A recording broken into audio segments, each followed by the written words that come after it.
सतत सातत्याने जी गोष्ट सांगतो, भाषा. जा सिंगापूरला गेल्यावर तुम्हाला कळेल. तिकडे सिंगापूरची ऑफिशियल सेकंड लँग्वेज ही तमिळ आहे.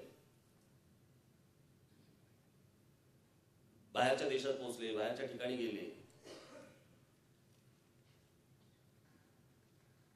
मी नेहमी कसं होतं की ह्या सगळ्या गोष्टींना तुम्ही प्रोत्साहन द्यायचं किंवा काय करायचं, पाठिंबा द्यायचा किंवा नाही करायचं, पण हे सगळं करत असताना पोहोचले बघा कसे ते.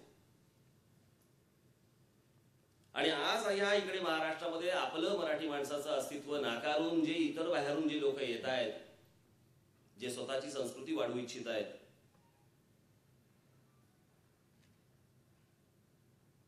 आपल्याच देशामध्ये हे सगळे प्रश्न निर्माण होत आहेत. बाहेरच्या देशात ते काय करतात त्यांचं त्यांनी बघावं.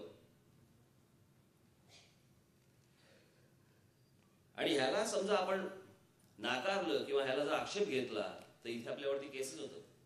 मला लाज या गोष्टीची वाटते. आज हे तामिळ संमेलनासंदर्भात मी तुमच्याशी बोलत असताना माझ्याकडे आत्ताच माहिती जी आली, आता मी बाहेरून आलो आणि मी माझ्यासमोर पेपर पडला होता.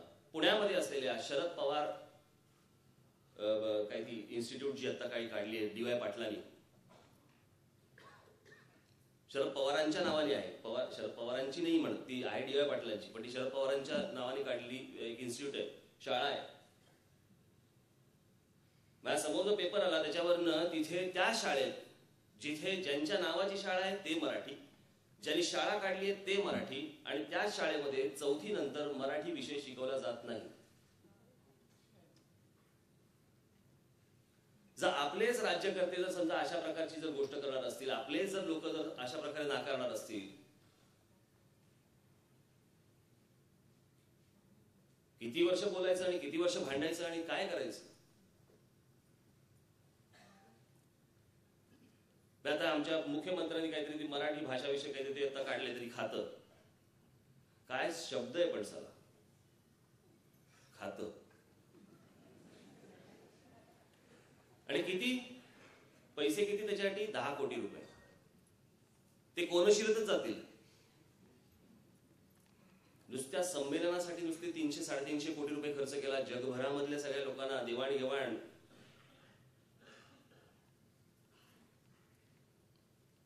माझ्याकडे आत्ताच तो अख्खा सगळा बंच आलाय. आता मी येतानाच मी तो वाचत बसलो. किती किती गोष्टी करतात ते स्वतःच्या भाषेसाठी म्हणून.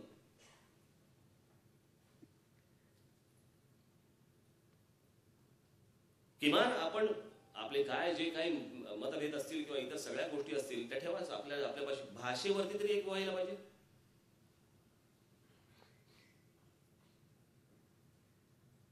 एक पाठी तुम्हाला तिकडे दुसऱ्या ह्याच्यात दिसत नाही, भाषेमध्ये दिसत नाही, दुसऱ्या भाषेमध्ये. हे हरामखोर सगळे ते वीरेन शाह वगैरे सगळे या इथेच महाराष्ट्रात जन्माला येतात आणि आमचेच लोक त्यांच्या मागे लावतात आणि त्यांना संरक्षण देतात. महाराष्ट्रामधल्या दुकानांवरच्या पाट्या या मराठी असल्या पाहिजेत याच्यावरती सांगितल्या गेल्यानंतर हे लोक कोर्टात धावतात आणि त्यांना सरकार प्रोटेक्शन देतं.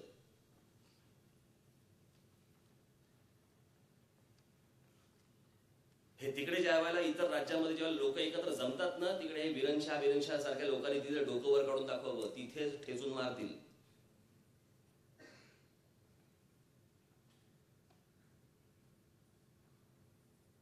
बाकीच्या राज्यात ह्या गोष्टी होणारच नाही. प्रत्येक प्रांतामध्ये या गोष्टी घडत असतात. फक्त महाराष्ट्र बोलल्यानंतर सगळ्यांच्या पोटात दुखायला लागतं. याचं कारण आपले नालायक.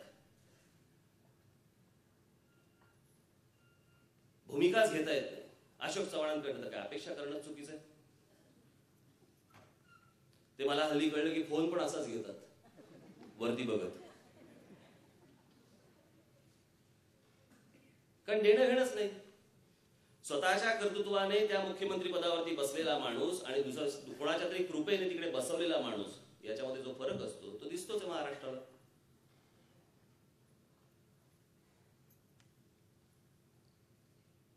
हे मराठी पण जपणं. मी मागे सांगत आलो, आज पण सांगतोय, पुढेही सांगत राहणार की हे जिथे आपण जाऊ, जिकडे आपण जाल तिकडे मराठीमध्ये बोलणं गरजेचं आहे. मग ते दुकान असेल, काही असेल, मी मराठीतच बोलतो. समोरचा का वाकडा तिकडा होईना तो मराठीत बोलायला सुरुवात करतो. म्हणजे या सगळ्या आपल्या आंदोलनांचा एक मोठा परिणाम काय, तर टॅक्सीवाल्या भैयाला जर समजा आपण मराठीमध्ये विचारलं की येणार का, तर तो पटकन हो म्हणतो, वाद घालत नाही. चला एक पहिलं पाऊल तर गेलो पुढे.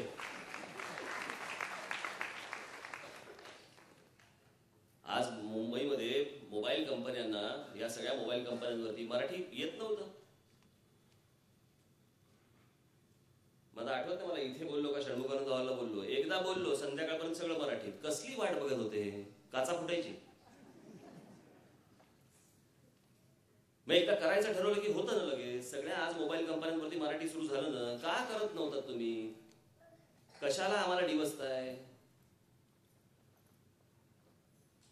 हे डिवचणं एवढ्यासाठीच आहे कारण त्यांना माहितीये की ही जी सगळी हे जे सरकार नावाची जी गोष्ट आहे, हे आपल्यालाच पाठिंबा देतील. हे या मराठी बिराठीच्या भानगडीत पडणार नाहीत ही लोक. हे सगळं वाढत जावं, हे सगळं मोठं होत जावं. हा मराठीचा माझ्या एक मगाशी म्हटलं त्याप्रमाणे भाई, माझं फक्त एकट्याचं काम नाही. मी फक्त रेटतोय पुढे, नेतोय पुढे, ज्याचे परिणाम दिसत आहेत. पण हे सगळं तुमच्याकडनं पण दिसलं पाहिजे. आज राजू पुरवळेकरांनी जे पुस्तक केलेलं आहे हे घराघरामध्ये वाचलं गेलं पाहिजे.